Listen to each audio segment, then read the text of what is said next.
wasiiru dowlaha madaxtooyada dowlad goboleedka Koonfur Galbeed Maxamuud Maxamed Qeere oo qayb ka ahaa wafdi wasiirra oo maalmo ka hor soo gaaray magaalada Marka ee xarunta gobolka Shabeellada Hoose ayaa ka warbixiyay ujeedada safarkooda Marka iyo inta ay ka koobnaayeen wasiirrada soo gaaray magaalada Marka ee xarunta ganacsiga dowlad goboleedka Koonfur Galbeed. waxaan rabaa maanta inaan xogaa ka warbixiyo safarkeeni maalmahan aan ku joognay degmada Marka ee gobolka Shabeellada Hoose. waxaan halkan soo gaarnay anagoo isugu jirnay wasiirro maamulka gobolka iyo degmada Barawe qaar ka mid ah mas'uuliyiintooda. wafdiga waxaa hogaaminaya golaha wasiirada ahaa wasiirka arrimaha gudaha dib u heshiisiinta iyo dowladaha hoose. alxamdulillah maalintii talaadada 16 bisha ayaan soo gaarnay magaalada Marka. maalintii aan imaanay 16 ahayd waan iska nasanay. maalintii 17 ahayd waxaan shir isugu imaanay qaybaha kala duwan ee ciidanka xoogga dalka sida NISA 14 Oktoobar booliska iyo dhammaan qaybaha kala duwan ee ciidamada ka howlgala degmadan Marka. sidoo kale saraakiisha ciidanka waxaa ka mid ahaa AMISOM oo ayagana shirka qayb ka ahaa maamulka gobolka kan degmada. runtii arrimaha waxaa looga hadlayay amniga. ugu dambeyn kulanka waqti dheer ayuu qaatay aad iyo aad ayuu ugu soo dhamaaday runtii si guul ah.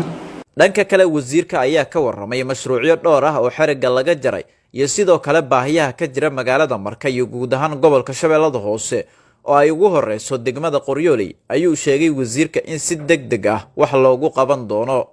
maalintii ku xigtay Khamiista ahayd waxaan aadnay magaalada Janaale oo ka mid ah deegaan hoos imaada degmada Marka.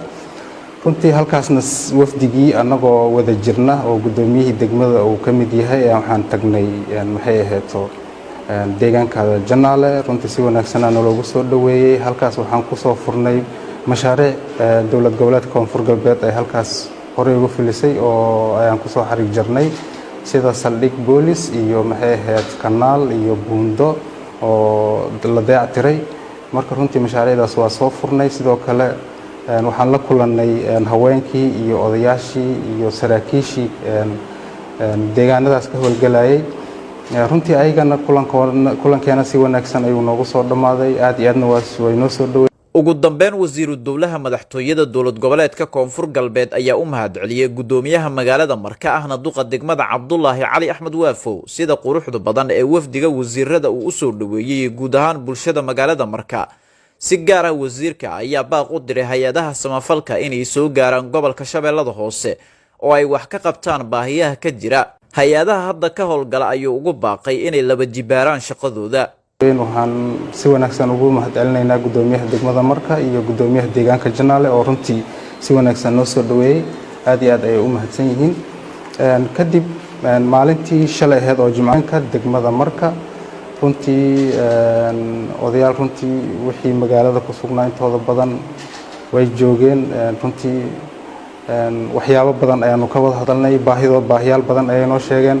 ujeedka safarkeena wuxuu ahaaba inaan marka hore wixii horey aan loo hirgeliyay in xariga laga jaro dadka deegaankan iyo odayaashii dhaqanka iyo haweenkan haddana la weydiiyo baahiyaha kala jiro si wax looga qabto. marka baahiyaal badan ay noo sheegeen. waxaan si degdeg wax looga qaban karo way jiraan. waxna waxay qaadanayaan waqti.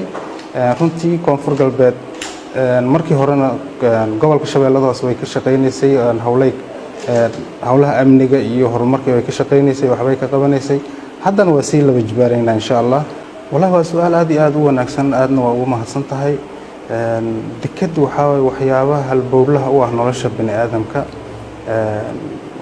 sababtoo ah deked marka la helo business badana imaanayo, ganacsi badana furmaayo, isu socodka badanayo, maxay ahayd dhaqaalaha soo galayo. dawladda xitaa dan weyn ugu jirta waxa ka soo galayso canshuur. marka laakiin waxaad ogaataa in deked marka la sameynayo u baahan tahay dhaqaale aad iyo aad u fara badan.